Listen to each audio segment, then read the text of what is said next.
Hello friends, my name is Kajal और आप सभी का स्वागत है मेरे चैनल पर। और फ्रेंड्स, आज की इस वीडियो में हम डिस्कस करने वाले हैं यूपीडीएलएड सेकंड सेमेस्टर सब्जेक्ट वर्तमान भारतीय समाज और प्रारंभिक शिक्षा।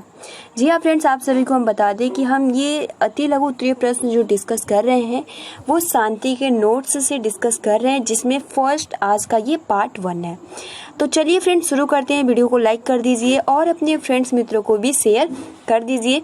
और आप चैनल पर पहली बार विजिट कर रहे हो तो चैनल को सब्सक्राइब भी कर सकते हो, क्योंकि हम यूपीडीएलएड से रिलेटेड सारी इन्फॉर्मेशन इस चैनल के माध्यम से आप सभी को प्रोवाइड करते हैं। चलिए फ्रेंड्स शुरू करते हैं, जिसमें सबसे पहला, और देखिए फ्रेंड्स ये जो क्वेश्चंस है वो बहुत महत्वपूर्ण है, ठीक है। और जो शांति का नोट्स है इसमें बहुत ही अच्छे से मतलब विस्तार पूर्वक करके दिया है, ठीक है। तो जिसमें सबसे पहला जो आपका प्रश्न है कि माध्यमिक स्तर पर पत्राचार कार्यक्रम कब प्रारंभ किया गया था। बहुत महत्वपूर्ण ये प्रश्न है। तो माध्यमिक स्तर पर पत्राचार कार्यक्रम जो शुरू किया गया था वो 1954 में शुरू किया गया था। अगला जो आपका प्रश्न है, हमने पहले भी बहुविकल्पीय प्रश्न में ये जितने भी क्वेश्चन है आई थिंक पूछा था और हमने डिस्कस भी किया था, तो शायद आप सभी को याद भी होगा। देखिए अगला जो आपका प्रश्न है कि माध्यमिक शिक्षा आयोग के अध्यक्ष कौन थे तथा इसकी नियुक्ति कब हुई। तो फ्रेंड देखिए, माध्यमिक शिक्षा आयोग के जो अध्यक्ष हैं वो डॉक्टर लक्ष्मण स्वामी मुदालियर थे। सबसे महत्वपूर्ण प्रश्न है, माध्यमिक शिक्षा आयोग के जो अध्यक्ष थे डॉक्टर लक्ष्मण स्वामी मुदालियर थे, और इसी कारण इस आयोग को मुदालियर आयोग कहते हैं। और इसकी नियुक्ति जो हुई थी वो 23 सितंबर 1952 ईस्वी को हुई थी।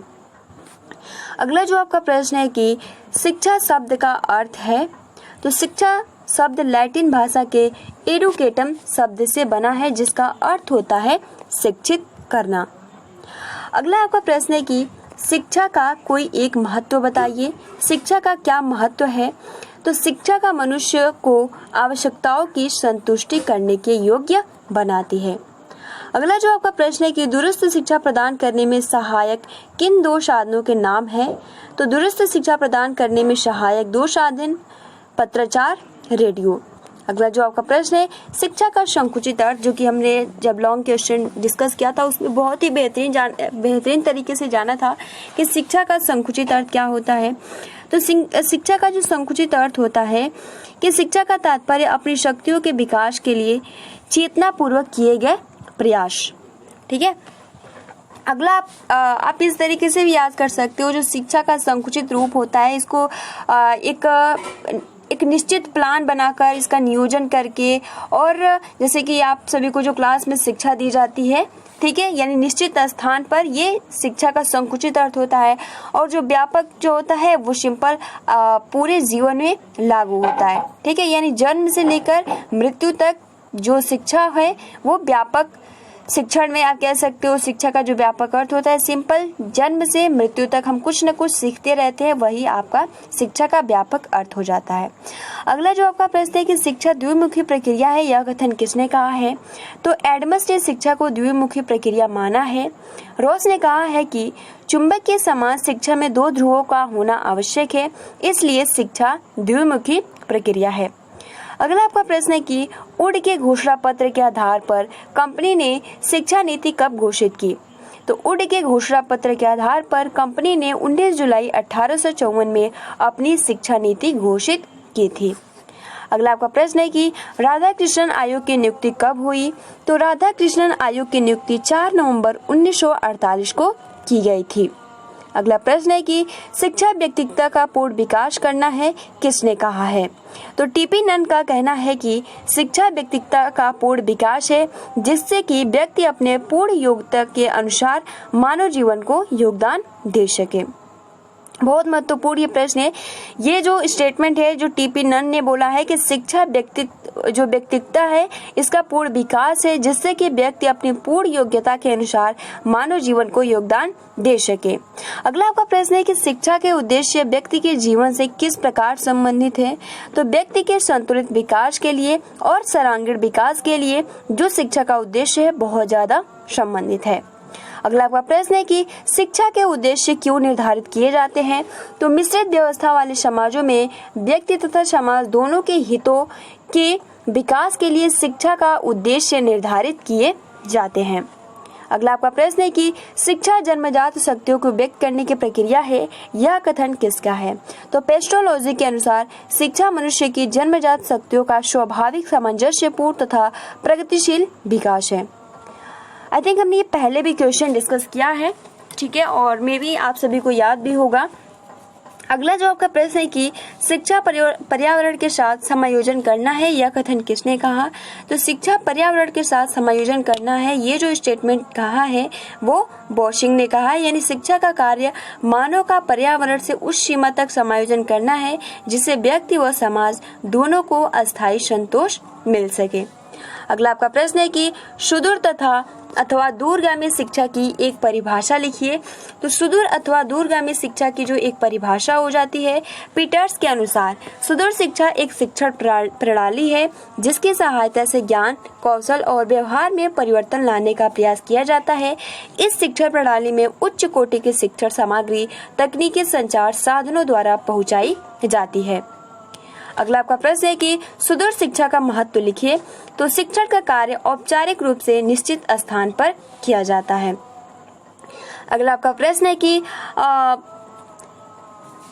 क्या मैकाले भारतीय शिक्षा का अग्रदूत था? तो वास्तव में मैकाले भारतीय शिक्षा का अग्रदूत नहीं था। जो लोग मैकाले को शिक्षा का अग्रदूत कहते हैं वे गलती करते हैं। वो तो भारत में अंग्रेजी साहित्य, धर्म तथा संस्कृति का प्रचार करना चाहता था। फ्रेंड्स, हमने जब डिस्कस किया था प्राच्य एवं पाश्चात्य, तो आप सभी को पता है कि जो प्राच्य था वो किसको चाहता था? अपनी संस्कृति को, यानी जो कुछ भी पढ़ाया जाए वो उनके ही संस्कृत में या उनके ही जो जन्मभूमि है उसी मातृभाषा में पढ़ाया जाए। लेकिन जो पाश्चात्यवाद था वो चाहता था इंग्लिश में पढ़ाया जाए। और जो मैकाले था वो भी जो ज्यादा महत्व जिसको दिया, किसको? तो पाश्चात्यवादी को। तो इस तरीके से ये कहना गलत होगा कि मैकाले भारतीय शिक्षा का अग्रदूत हुआ, बट ऐसा नहीं था, वो अंग्रेजों की ही तरफ था। अगला आपका प्रश्न है कि शिक्षा का व्यापक अर्थ लिखिए। तो व्यापक अर्थ के अनुसार आजीवन चलने वाली प्रक्रिया, यह प्रक्रिया उसी समय प्रारंभ होती है जब बालक जन्म लेता है, जस्ट जिसके पहले हमने आप सभी को बताया भी था। अगला आपका प्रश्न है कि स्वामी विवेकानंद के अनुसार शिक्षा का महत्व बताइए। तो जो विचार जीवन निर्माण, मनुष्य निर्माण तथा चरित्र निर्माण में सहायक हो उन्हें ही शिक्षा की संज्ञा दी जाती है। अगला आपका प्रश्न है कि लोकतांत्रिक नागरिकता के गुण बताइए। तो लोकतांत्रिक मूल्यों में आस्था, नेतृत्व, ईमानदारी, कर्तव्य भावना, अनुशासन, सहयोग, सहनशीलता, राष्ट्र प्रेम आदि गुणों का विकास, संविधान में वर्णित कर्तव्यों के अधिकार की समझ आदि, ये सब क्या है? गुण है नागरिकता के। अगला आपका प्रश्न है कि बौद्ध काल में गुरु शिष्य से संबंध कैसे रखते थे? तो गुरु एवं शिष्य के मध्य बड़े घनिष्ठ एवं मधुर संबंध हुआ करते थे। दोनों का जीवन सदा तथा निकट, यानी मतलब एक साथ बहुत ज्यादा लोग जो उस टाइम जो गुरु एवं शिष्य थे बौद्ध काल में, वो हमेशा एक साथ ही रहते थे। और गुरु शिष्यों को शैक्षिक, शारीरिक, मानसिक तथा आध्यात्मिक आवश्यकताओं के अनुसार उनका विकास करना था। अगला आपका प्रश्न है कि शिक्षा के कोई दो व्यक्तिक उद्देश्यों के नाम बताइए। तो शिक्षा के व्यक्तिक उद्देश्य यानी आत्म अभिव्यक्ति का उद्देश्य और आत्म अनुभूति का उद्देश्य। अगला आपका प्रश्न है कि यानी यहाँ पे जो आपका ये जो 22 प्रश्न आप सभी को दिख रहा है कि शिक्षा के कोई दो व्यक्ति, यानी एक व्यक्ति के लिए क्या उद्देश्य होते हैं, उसके लिए पर्सनल यानी व्यक्तिगत आप कह सकते हो, क्या उसका उद्देश्य होता है। तो आप देख सकते हैं, एक तो उसका आत्म अभिव्यक्ति यानी जो भी उसका भाव है, ठीक है। अभिव्यक्ति हमने देखा था कि अगर एक व्यक्ति दूसरे के सामने जो भी अपना भाव उसके सामने प्रकट करता है उसे हम अभिव्यक्ति, यानी वो अपने आप का जो उद्देश्य यानी जो भी उसका भाव है उसका उद्देश्य एक होता है और एक आत्म अनुभूति का उद्देश्य होता है। अगला जो आपका प्रश्न है कि शिक्षा का अर्थ है, तो देश के लिए प्रशिक्षण तथा राष्ट्र के लिए प्रेम, यह कथन किसका है? तो यह कथन जो है वो कौटिल्य का, बहुत ही महत्वपूर्ण। इसको आप अपने कॉपी में अच्छे से नोट डाउन कर लीजिएगा। जो महत्वपूर्ण फैक्ट है और जो स्टेटमेंट है, ये शिक्षा का अर्थ किसने दिया है कि देश के लिए प्रशिक्षण, यानी जो शिक्षा है वो क्या है? देश के लिए प्रशिक्षण है और राष्ट्र के लिए प्रेम। ये जो कथन है किसका है? तो कौटिल्य का है। कौटिल्य का दूसरा नाम क्या है आप कमेंट्स बॉक्स में बता सकते हो, ठीक है। और कौटिल्य किसके मतलब किस पुस्तक को इन्होंने लिखा है, ठीक है। ये भी आप बता सकते हो। अगला जो आपका प्रश्न है कि गांधी जी के अनुसार शिक्षा का क्या अर्थ है। तो फ्रेंड्स, हमने कल जैसे कि आप सभी को एक क्वेश्चन भी पूछा था कि ये स्टेटमेंट किसका है कि स्वस्थ शरीर में ही स्वस्थ मस्तिष्क का ही निर्माण हो सकता है, और आप सभी ने आंसर भी दिया। मुझे बहुत अच्छा लगा कि आप सभी को जितने भी स्टेटमेंट हम लोग डिस्कस कर रहे हैं वो आप सभी को याद भी है, और आप सभी ने आंसर भी दिया था अरस्तु। ठीक है, तो देखिए फ्रेंड्स, उसी प्रकार देखिए महात्मा गांधी जी के अनुसार इन्होंने शिक्षा का अर्थ अपने शब्दों में किस प्रकार दिया है। शिक्षा से मेरा तात्पर्य बालक के और मनुष्य के शरीर, मन और आत्मा में निहित सर्व उत्कृष्ट शक्तियों का सर्वांगीण प्रकटीकरण करना है। यानी जो भी एक बालक के या एक व्यक्ति के अंदर जो कुछ भी शक्ति छुपा है। फ्रेंड, जैसे कि आप देख सकते हो, कोई व्यक्ति होता है या कोई बालक होता है, उसके अंदर प्रतिभा तो होता है, लेकिन वो लोगों को देखकर बहुत ज़्यादा डर जाते हैं या सोचते हैं कि लोग क्या कहेंगे। तो इसी के लिए जो महात्मा गांधी जी हैं, उन्होंने जो स्टेटमेंट दिया है, उन्होंने साफ साफ बहुत ही अच्छे से स्टेटमेंट दिया है कि जो शिक्षा का मतलब ही यही हो जाता है कि इसके माध्यम से एक बालक के या एक व्यक्ति के शरीर में जो भी मन आत्मा में जो भी सर्वोत्कृष्ट यानी जो भी उनके अंदर जो भी प्रतिभाशाली या जितने भी शक्ति उनके अंदर छुपे हैं उनका सर्वांगीण प्रकट करना यानी बाहर करना। ठीक है, अपने प्रतिभा को लोगों को दिखाएं। देखिए अगला जो आपका प्रश्न है कि प्रत्यक्ष शिक्षा किसे कहते हैं। प्रत्यक्ष शिक्षा किसे कहते हैं, तो विद्यार्थी तथा शिक्षक एक दूसरे के सामने बैठकर एक पूर्व निश्चित योजना तथा पूर्व निश्चित उद्देश्यों के अनुसार शिक्षा का आदान प्रदान करते हैं, इसी को प्रत्यक्ष शिक्षा कहते हैं। ठीक है, यह भी बहुत ही महत्वपूर्ण है। प्रत्यक्ष आप सभी को पता है, एक मूर्त होता है, अमूर्त होता है, प्रत्यक्ष होता है, अप्रत्यक्ष होता है। प्रत्यक्ष यानी जो हमें स्पष्ट रूप से दिखाई देता है, और अप्रत्यक्ष जो हमें अस्पष्ट रूप से यानी हमें दिखाई नहीं देता है।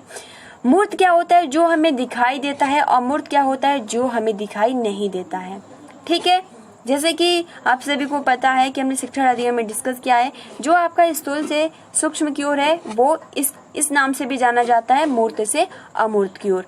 ठीक है, सबसे पहले तो स्थूल वस्तुओं पर ध्यान सबसे पहले उस टॉपिक यानी दिखा कर बताना चाहिए, उसके बाद सूक्ष्म वस्तुओं की ओर जाना चाहिए। आगे बढ़ते हैं।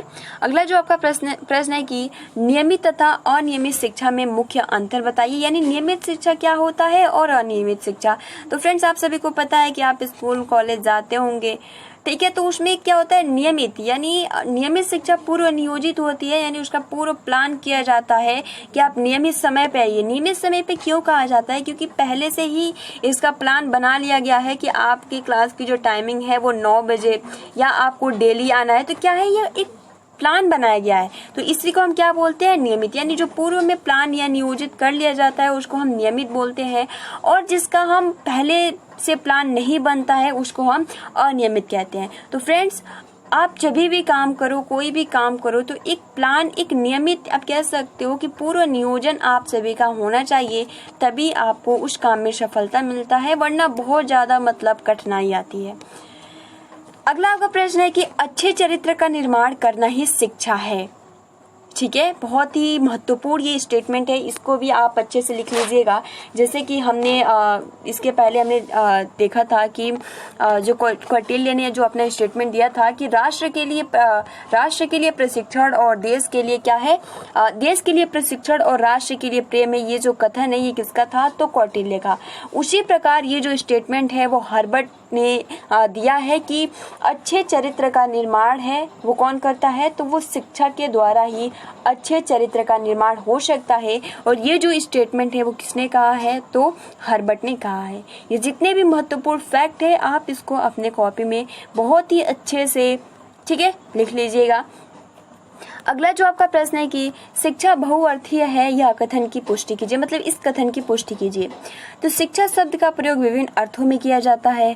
प्रसिद्ध शिक्षा शास्त्री अरस्तु ने कहा है कि शिक्षा मनुष्य को पाशविक प्रवृत्तियों से ऊंचा उठाने का कार्य करता है। ये भी बहुत ही, जैसे कि हमने अरस्तु का जो स्टेटमेंट, देखिए अरस्तु की अगर हम बात करें, अगर अरस्तु के बारे में, अगर उनके स्टेटमेंट के बारे में जानना है तो सबसे पहले अगर आप अरस्तु के बारे में जानेंगे, उनकी जीवनी के बारे में जानेंगे, तो आप खुद ही पता लगा लेंगे कि इन्होंने ये किस प्रकार के, ये मतलब ऐसा स्टेटमेंट कौन दे सकता है। तो देख सकते हो कि इन्होंने जो ये भी स्टेटमेंट दिया है, इन्होंने बहुत ही अच्छा दिया है कि मनुष्य और पशु में बहुत ज़्यादा डिफरेंट होता है। नहीं तो अगर हम भी, और सबसे बड़ी जो अंतर है वो क्या है कि हम लोग बोल पाते हैं, हम अपना अभिव्यक्ति किसी के सामने प्रकट कर पाते हैं। अब आप ये कहेंगे कि क्या जानवर तो भी अपना भाव प्रकट कर पाते हैं, लेकिन फ्रेंड देखिए बात यहाँ ये आती है कि आप बोल कर करते हो, और वो जो उनको केवल और केवल क्या है कि उनका जो एक ही लैंग्वेज होता है और उसी के माध्यम से वो अपना अभिव्यक्ति या भाव किसी के सामने प्रकट करते हैं। ठीक है, तो उनको उस तरीके से बनाया गया है और मानव को कुछ अलग ढंग से बनाया गया है। तो उसी प्रकार जो अरस्तु जी ने स्टेटमेंट दिया है कि जो शिक्षा है मनुष्य को पार्श्विक यानी पशु की प्रवृत्तियों से क्या करता है, ऊंचा रखता है। अगर किसी व्यक्ति के पास शिक्षा नहीं रहता है, आपने देखा भी होगा, अगर किसी के व्यक्ति के पास शिक्षा नहीं रहता है या वो बहुत ज़्यादा कमज़ोर रहता है, उसके पास उतना मतलब टैलेंट नहीं होता है, तो कोई भी उसे कुछ भी बोल देता है। ठीक है, कि आप पशु के समान हो या कुछ भी बोल देता है। तो अरस्तु ने ये बहुत ही अच्छा स्टेटमेंट दिया है कि जो शिक्षा है वो एक व्यक्ति को और एक पशु से बहुत ज़्यादा अलग रखता है या उससे ऊंचा स्थान प्राप्त करता है। शिक्षा के कई अर्थ है। शिक्षा का व्युत्पत्तिक अर्थ है, शिक्षा का संकुचित अर्थ है, शिक्षा का विश्लेषणात्मक अर्थ है, शिक्षा का वास्तविक अर्थ है, शिक्षा का व्यापक अर्थ है। हमने बहुत प्रकार से अर्थ, शिक्षा का वास्तविक अर्थ भी है। तो ये कुछ मतलब बहुत प्रकार के डिफरेंट के शिक्षा के अर्थ हो जाते हैं।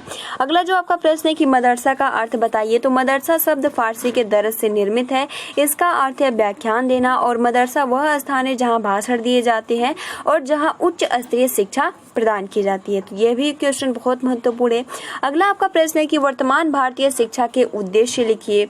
तो वर्तमान भारतीय शिक्षा के उद्देश्य की अगर हम बात करें तो व्यक्तित्व का सम्यक विकास, लोकतांत्रिक नागरिकता के गुणों का विकास, चरित्र का निर्माण, व्यवसायिक कुशलता का विकास, राष्ट्रीय एकीकरण एवं अंतर्राष्ट्रीय सद्भाव का विकास, भविष्य के अनिश्चित समाज के लिए तैयारी, ये सभी क्या है, वर्तमान भारतीय शिक्षा के उद्देश्य हैं।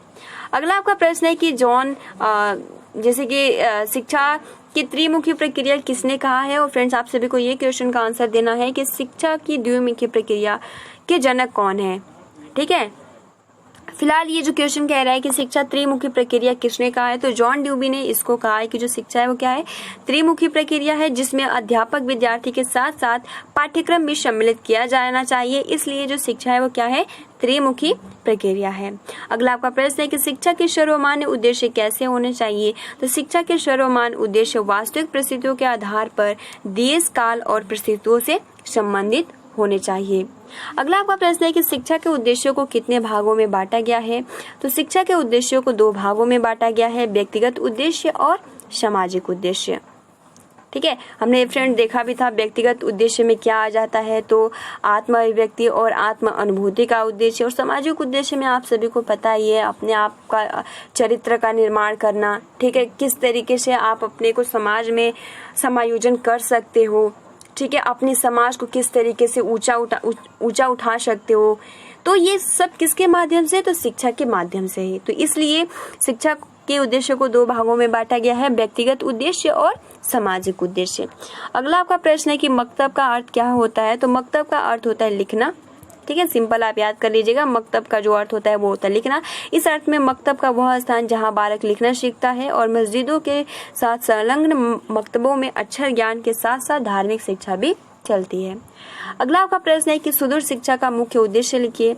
तो सभी शिक्षित नागरिकों को वर्तमान व्यवसाय में बिना किसी हस्तक्षेप के पत्राचार द्वारा शिक्षा की सुविधा प्रदान करना सुदूर शिक्षा का मुख्य उद्देश्य है। अब आज के लिए इतना ही क्वेश्चन डिस्कस करते हैं। और फ्रेंड्स, ये शांति का नोट्स का पहला अति लघु उत्तरीय प्रश्न था, तो आप बहुत ही अच्छे से इसको याद कर लीजिएगा। ठीक है, तो फ्रेंड्स आज के लिए इतना ही। वीडियो को लाइक कर दीजिए और अपने फ्रेंड्स मित्रों को भी शेयर कर दीजिए। मिलते हैं 10 बजे वाली क्लास में। ठीक है। और आज का जो 10 बजे वाला क्लास रहेगा, सब्जेक्ट जो निर्धारित रहेगा वो रहेगा आपका, रख देते हैं आज हम लोग विज्ञान, ठीक है, विज्ञान रख देते हैं। तो मिलते हैं 10 बजे वाली क्लास में। Thanks for watching, take care and best of luck.